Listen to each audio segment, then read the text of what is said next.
오늘 특히 요한계시록에는 많은 상징어들이 있습니다. 이러한 것들이 무엇을 의미하는지 정확히 알아야 합니다. 실제로 붉은 용이 막 나타날까? 그들은 머리가 7개나 달려 있을까? 그것들이 의미하는 상징들이 의미하는 뜻이 있습니다. 그것을 아셔야지 왜 이런 얘기를 했는가 알게 됩니다. 참 신기하죠, 그죠? 중국이나 여러 동남아에서는 용을 상서로운 동물로 보는데 기독교에서는 아주 사탄으로 보고 있다는 것, 많은 의미를 두고 있습니다. 성경에는 베들레헴 마구간에서 태어나신 예수님에 대한 기록이 있습니다. 우리들이 잘 아는 이야기입니다. 그런데 오늘 읽은 본문 말씀에도 예수님의 탄생하실 때 기록이 있다는 것을 사람들이 잘 모르고 있습니다. 그런데 오늘 읽은 본문 말씀은 첫 번째 크리스마스 때 하늘에서 일어났던 그 일들을 보여주고 있습니다. 이 여자가 아이를 베어 해산하게 되며 아파서 애써 부르짖더라. 용이 하늘별 3분의 1을 끌어다가 땅에 던지더라. 용이 해산하려는 여자 앞에서 그가 해산하면 그 아이를 삼키고자 하더니 여자가 아들을 낳으니 이는 장차 철장으로 만국을 다스릴 남자라. 그 아이를 하나님 앞과 그 보좌 앞으로 올려가더라.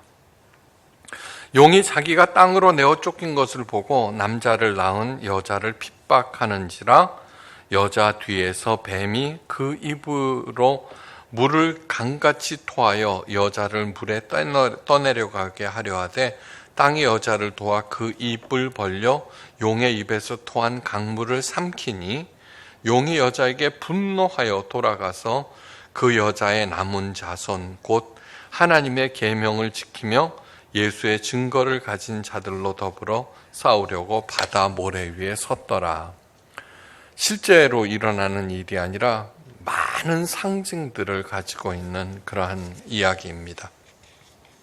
마구간에서 태어나 구유에 누이신 아기 예수, 탄생을 축하하는 쏟아지는 별빛들, 먼 길마다 앉고 어렵게 찾아온 동방박사들과 목자들의 경배, 하늘에서 울려 퍼지는 천사들의 합창, 이것들은 우리 눈으로 볼 수 있는 크리스마스의 광경들입니다.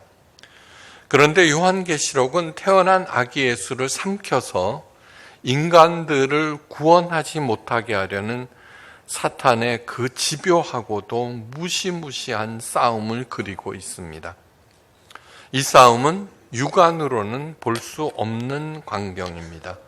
그런데 정말로 봐야 할 것은 바로 이 싸움입니다. 예수님께서 구세주로 이 땅에 오셨다는 얘기는 그저 그런 이야기가 절대로 아닙니다. 부처님이 이 땅에 오셨고 공자님이 이 땅에 태어났다는 것은 차원이 틀립니다. 차원이. 그래서 예수님의 탄생을 기점으로 BC와 AD로 나눕니다. 그죠? 전혀 새로운 차원의 시간이 시작되었다는 것입니다. 파괴형 사탄은 누구보다도 잘 알고 있습니다. 예수님이 얼마나 중요한 존재인지, 그분만이 인간들을 구원하실 유일한 구세주임을 사탄은 너무너무 잘 알고 있습니다. 그래서 수단과 방법을 가리지 않고 사력을 다해서 총동원하여 예수님의 이 땅에 오심을 방해하고 있는 것입니다. 예수님께서 이 땅에 오시는 그 시작부터 예수님을 제거하려는 시도는 끝도 없이 이어졌습니다. 그런데 예수님께서 이 땅에 오시기까지 세 부류의 사람이 있습니다. 나는 어떤 부류에 속하는 것일까 한번 들으시면서 점검하시기 바랍니다. 성령으로 잉태하여 아기를 낳으리라는 천사 가브리엘의 말에 모든 불이익과 위험을 감수하고 아멘으로 받아들였던 처녀 마리아. 이 처녀 몸에서 성령으로 잉태하셨다는 것을 징조라고 하였습니다. 징조. 나중에 설명드립니다. 정혼녀의 말을 믿고 자기는 바람 피운 것이 아니라 성령으로 잉태된 것이야. 그 말을 믿고 그 어려움과 고난을 함께 나눴던 요셉과 같은 사람들, 하나님의 사람들. 둘째로 돈에 눈이 어두워서 만삭된 가난한 여인을 거절했던 비정한 여관 주인이나 두 살 이하의 모든 남자 아기를 죽이라 명령했던 잔인한 헤롯 왕과 그 일파들, 그리고 예수님의 공생의 기간 내내 사사건건 시비를 걸다가 마침내 예수님을 십자가에 달아버린 종교 지도자들과 바리새인들, 그리고 십자가 처형을 집행했던 로마 당국자들, 이들은 사탄의 하수들과 조력자들입니다. 세 번째 부류는 예수님의 탄생 등 하나님의 이야기에 관심이 없거나 별다른 관심이 없거나 그렇다고 그러니까 그런가 보다 막연하게 생각하는 그러한 방관자들. 이게 세 부류입니다. 나는 어디에 속합니까? 반드시 점검해야 합니다. 왜냐하면 내 인생의 승패를 결정하는 것이기 때문입니다. 이 땅에서의 인생만 결정하는 것이 아닙니다.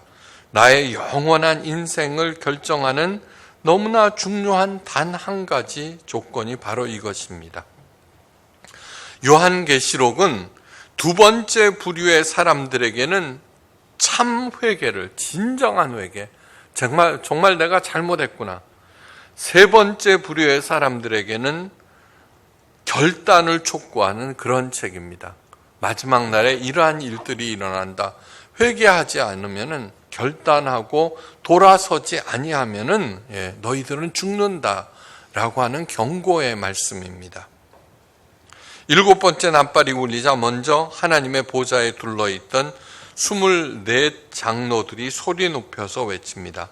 감사하옵나니 옛적에도 계셨고 지금도 계신 주 하나님 곧 전능하신 이여 친히 큰 권능을 잡으시고 왕노릇을 하시도다.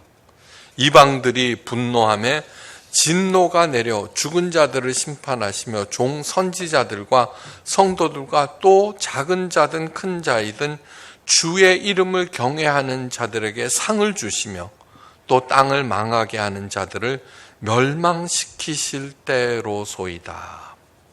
일곱째 봉인을 열자 일곱 나팔 재앙이 시작되었습니다.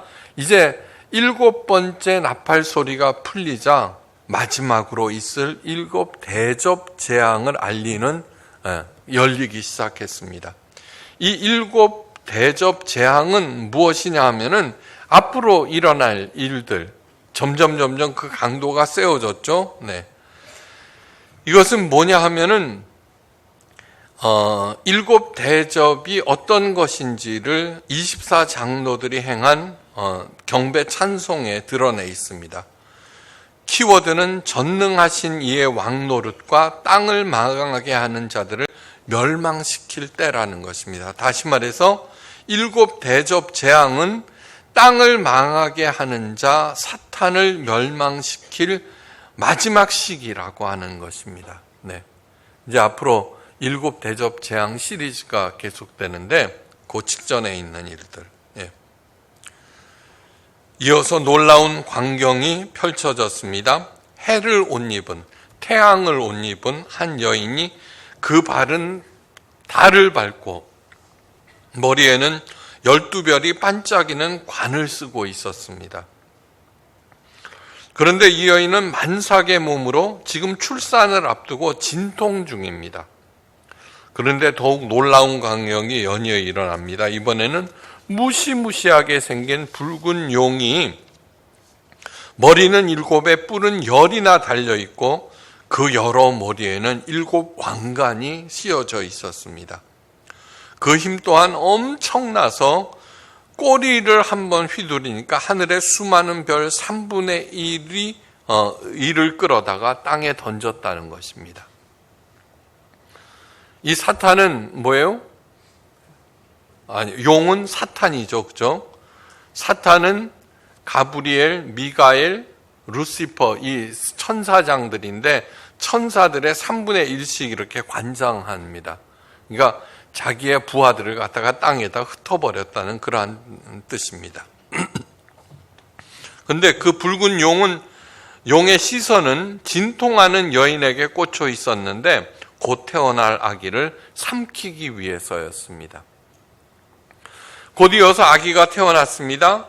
그러나 붉은 용은 자신의 목적을 이루지 못했습니다. 아기를 삼키지 못했습니다. 하나님께서 그 아기를 하나님 앞과 그 보좌 앞으로 순식간에 옮겨버리셨기 때문입니다. 이어지는 광경 또한 어렵습니다. 그 여자가 광야로 도망하며 거기서 1260일 동안 그를 양육하기 위하여 하나님께서 예비하신 곳이 있더라. 아기는 하나님이 하늘로 데려갔는데 그 여자는 또 뭐예요? 아기를 안고 광야로 가서 하나님이 예비하신 그곳에 있었다는 것입니다. 이 난해한 구조를 어떻게 이해해야 할 것인가? 자, 첫째는 모든 많은 것들이 상징 언어로 되어 있다. 그러므로 그 상징이 의미하는 바를 알아야 된다. 두 번째, 요한계시록에서 자주 사용하는 것이 중의법입니다. 한 가지를 가지고 이것과 저것 두 가지를 의미하도록, 상징하도록 만든 중의법들이 많이 동원되고 있습니다. 자, 오늘 본문은 이렇게 시작됩니다. 오늘 12장 1절, 하늘에 큰 이적을 보이시니. 이적에 해당되는 헬라어 세메이오는 표징이라는 뜻입니다. 어떤 기적이 일어났다 그런 것이 아니라 표징. 처녀가 잉태하여 아들을 낳으리니 임마누엘이라 하리라 그러면서 징조라고 했죠. 이것 또한 세메이온 표징입니다. 표징이라고 하는 것은 뭐냐 그러면은 사건 자체, 일어난 일보다는 그 사건에 담긴 의미에 포커스를 맞춰야 한다는 것입니다. 노아의 홍수가 일어났습니다. 그죠? 노아와 그 가족들을 구원하셨습니다. 그리고 무지개 언약을 맺으십니다. 무지개는 그 전부터, 그죠? 빛과 물이 있는 곳에서는 어디든지 조건만 맞으면 무지개가 떴습니다. 그 전에 노아도 수없이 무지개를 보았는데 무지개 언약을 통해서 무지개에 하나님께서 새로운 의미를 담아 놓으셨고 무지개는 새로운 표징이 되었습니다. 십자가는 세상에서 가장 무섭고 저주스러운 것입니다. 근데 예수님께서 그 십자가에 달리심으로 그 안에 가장 큰 사랑을 담아 놓으셨고 새로운 표징이 되었습니다. 오늘 읽은 본문을 통해서 예수님께서 심겨놓으신 표징들이 무엇인가를 찾아내야 합니다. 먼저 이 여인은 누구일까요? 가장 먼저 떠오르는 인물은 예수님의 육신의 어머니 마리아일 것입니다. 그죠? 철장으로 세상을 다스릴 아기가 태어났으니까 예수님이거든요. 과연 마리아일까요? 아까 중의법이라고 그랬습니다. 두 가지 뜻.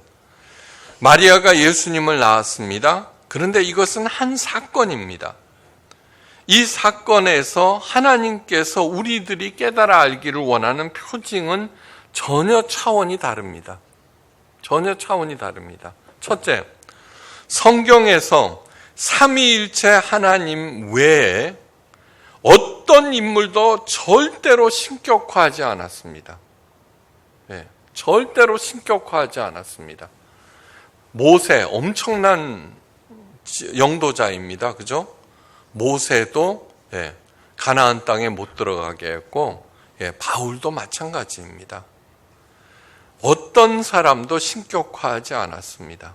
그러므로 우리들도 어떤 사람도 신격화해서는 안 됩니다.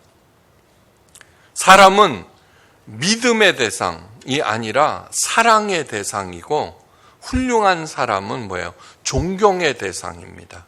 예. 믿음과 뭐죠?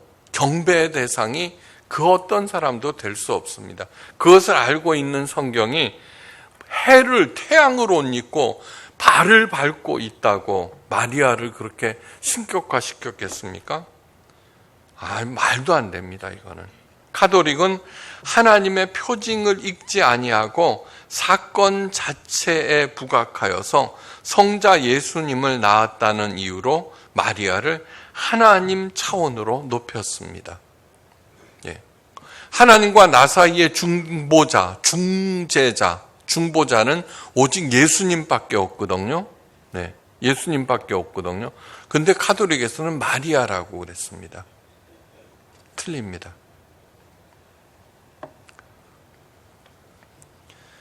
이것이 가톨릭의 가장 큰 오류이고 모든 종교에서 흔히 범하는 잘못입니다.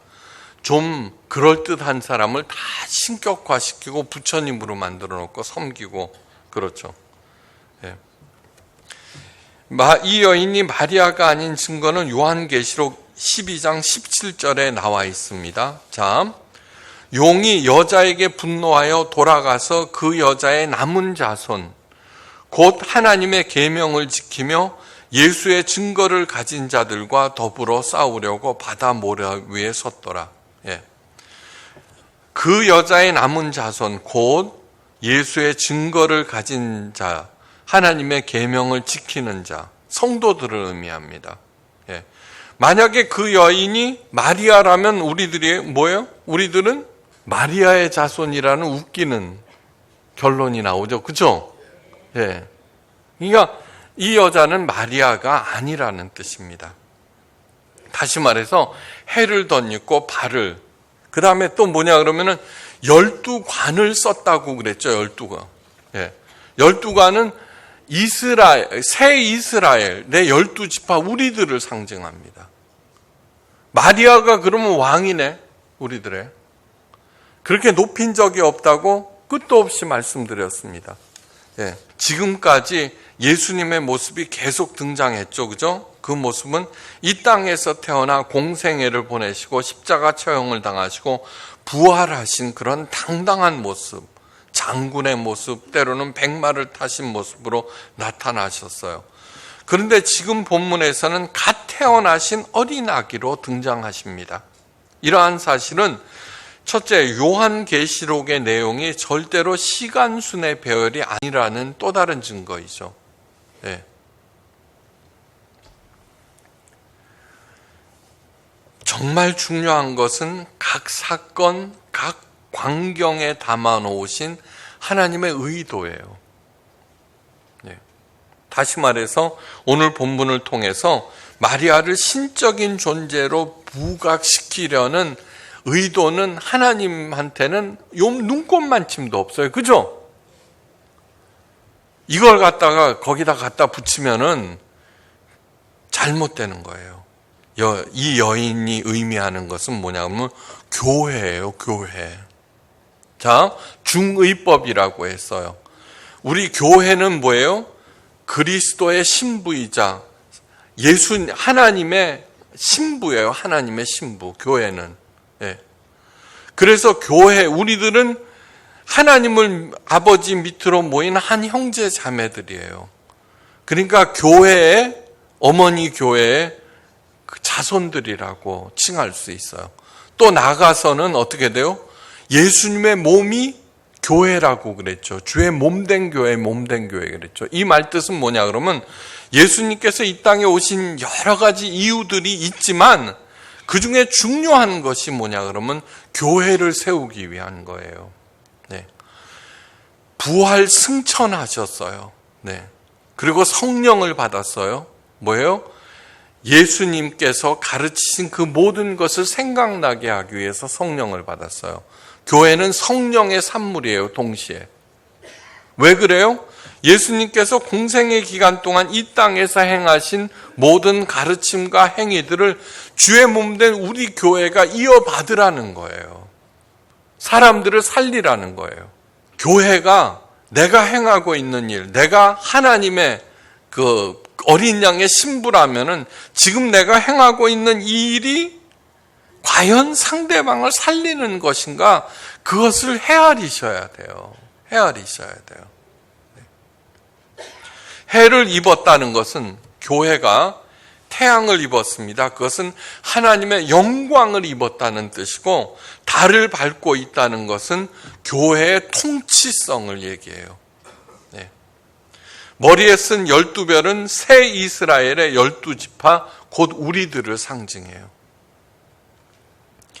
여인의 해산이라고 하는 것은 교회의 태동을 뜻해요. 교회가 세워지기까지 예수 그리스도의 십자가 고난과 죽음과 부활과 승천이 있어서요. 이 모든 것들을 출산의 고통에 비유하고 있어요. 여인인 교회는 메시아이신 예수 그리스도로 인하여서 새 생명을 얻기 위한 해산의 고통을 겪으면서 그리스도의 고난에 동참하며 인내로 그리스도의 영광을 드러내야 되고, 또 많은 하나님의 자녀들을 양육하고 키워야 돼요. 이제 붉은 용은 무엇인가? 왜 하필이면 사탄을 용으로 묘사하였을까? 스카백 박사는 그에 져서 거짓의 사람들에서 사탄을 비존재라고 하였어요. non-being. 존재가 없다는 뜻이 아니라 being, 인격. 인격과 사랑이 없다는 존재예요. 사탄은 어마어마하게 강력하나 인격이나 사랑이 전혀 없는 파괴하는 용과 같은 존재라는 뜻이에요. 용에게서 자비나 사랑을 전혀 기대할 수 없는 것은 너무너무 당연한 거예요. 하늘에서 전쟁이 일어났어요. 천사장 미가엘과의 전쟁입니다. 그러나 붉은 용이 이기지 못하고 땅으로 내어 쫓깁니다. 여기서 처음 언급되는 미가엘과 마리아에게 성령으로 잉태하리라는 소식을 전했던 가브리엘은 붉은 용인 루시퍼와 더불어서 세 천사장들이에요. 수많은 천사들을 3분의 1을 거느립니다. 자기가 지니까 자기 쫄개들을 전부 땅에 뿌렸다는 얘기입니다. 그 반란은 실패로 끝나고 자신의 졸개 천사 3분의 1을 이끌고 땅으로 내려왔다는 것을 이렇게 표현하고 있어요. 자, 예수님이 얼마나 중요한 존재인지, 예수가 이 땅에 오면 절대로 안 돼. 이 땅에 쫓긴 사탄들이 사력을 다해 막고 있는 거예요. 근데 예수님 부활 승천하셨어요. 그 사역을 교회에 맡겼어요. 그러니까 교회를 삼키려고 그러는 거죠. 무슨 말 뜻인지 아시겠죠? 아멘, 감사합니다. 교회는 순교자의 피를 먹고 자라요. 그만큼 교회에 대한 핍박이 극심하다는 것. 또한 동시에 목숨을 걸고 교회를 지켰다는 그러한 뜻이에요. 그 여자가 광야로 도망하며 거기서 1260일 동안 그를 양육하기 위하여 하나님께서 예비하신 곳이 있더라. 여자는 교회, 광야는 하나님의 피난처가 있는 곳. 1260일은 문자적인 것이 아니라 긴 기간 동안 있을 것인데, 그 기간은 정해져 있고 언젠가는 반드시 끝난다는 뜻입니다. 그러니까 참고 견디고 이겨내라는 것입니다. 이 광야 같은 세상을 사는 동안 많은 어려움이 있어요. 사탄의 방해로 미혹에 넘어가서 고난을 자초하기도 해요.